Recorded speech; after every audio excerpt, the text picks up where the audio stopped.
আমাদের গাড়ি যেহেতু রাতের ৮টায় ছাড়বে আর এখন বাজে দুপুর ২টা, তো এখনো ৩-৪ ঘন্টা সময় আছে। আর এখন আমরা চলে এসেছি খাবার খেতে। এখান থেকে আমরা আবারও ভাবতেছি যে বিচে যাব।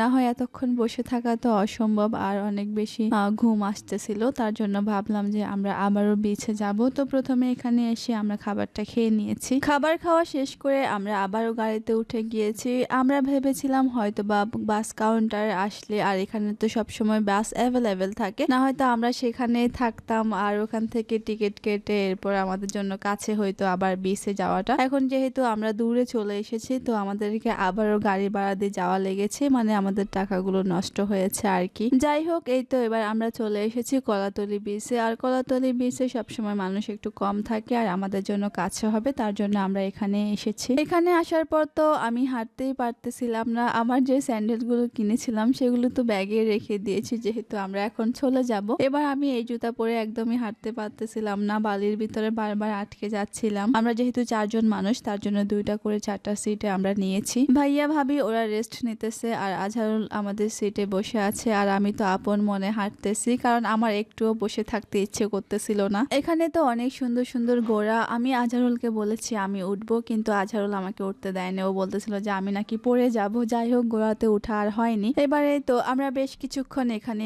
ছিলাম। আমাদের 1 ঘন্টা হয়ে গিয়েছে। তার সাথে সূর্য এখন চলে যাবে, আমাদেরকে রেখে অন্ধকার হয়ে যাবে কিছুক্ষণের ভিতরে, আর আমাদেরকেও এখন চলে যেতে হবে। আমরা তো অনেকক্ষণ ওখানে ছিলাম আর অনেক বেশি ভালো লেগেছে। আমরা আবারও ফিরে এসেছি। আমাদের বাস কিছুক্ষণের ভিতরে ছেড়ে দিবে। এই তো আজহারুল সব ব্যাগপত্রগুলো নিয়ে যাচ্ছে। অনেকক্ষণ জার্নি করব, তার জন্য আমরা এখানে অনেকগুলো চিপস নিয়ে নিয়েছি, তার সাথে আর অনেক কিছু নিয়েছি। আর যেহেতু অনেকক্ষণ গাড়িতেই থাকবো, এগুলো খেতে খেতে যাব। যাই হোক, এবার এই তো আমরা সবাই মিলে গাড়িতে উঠে গিয়েছে। ভাবি উপরের সিটে থাকতে পারে না, উনি একটু ভয় পায়, তার জন্য ওরা নিচের সিটে থাকবে আর আমি আর আজহারুল উপরের সিটে থাকবো। আমরা সবাই মিলে তো নিচের সিটে বসে আছি। এখানে বসে বসে সবাই মিলে লুডো খেলতেছি, তার সাথে সবাই মিলে এখানে যা যা কিনেছি সবকিছু খাচ্ছিলাম। এখন আমি আমাদের সিটে চলে যাব, আর আমি অনেক কষ্ট করে উঠে গিয়েছি, এখন বসে আছি। এবার আমরা যে যার সিটে চলে এসেছি আর সবাই একটা ঘুম দিয়েছে। আর চট্টগ্রাম এসে জায়গাটাতে গাড়ি থামিয়েছে। এখন আমরা সবাই মিলে নাস্তা করে নিব।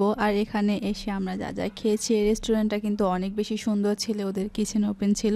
আমরা চাইলে ওখানে দাঁড়িয়ে দাঁড়িয়ে ওদের থেকে রেসিপিও শিখে নিতে পারবো। তো এখান থেকে আমি কিমা বার্গার খেয়েছি, তার সাথে আজহারুল মিনি পিৎজা, ভাবি স্যান্ডউইচ খেয়েছে। তো কোনো রকম টুকটাক খাওয়া দাওয়া করে আমরা আবারও গাড়িতে উঠে গিয়েছি, এরপর বাসায় চলে গিয়েছি। আজকে এই পর্যন্তই। সবাই ভালো থাকবেন, নিজের খেয়াল রাখবেন, আমার পেজটি অবশ্যই ফলো করবেন। আল্লাহ হাফেজ, আসসালামু আলাইকুম।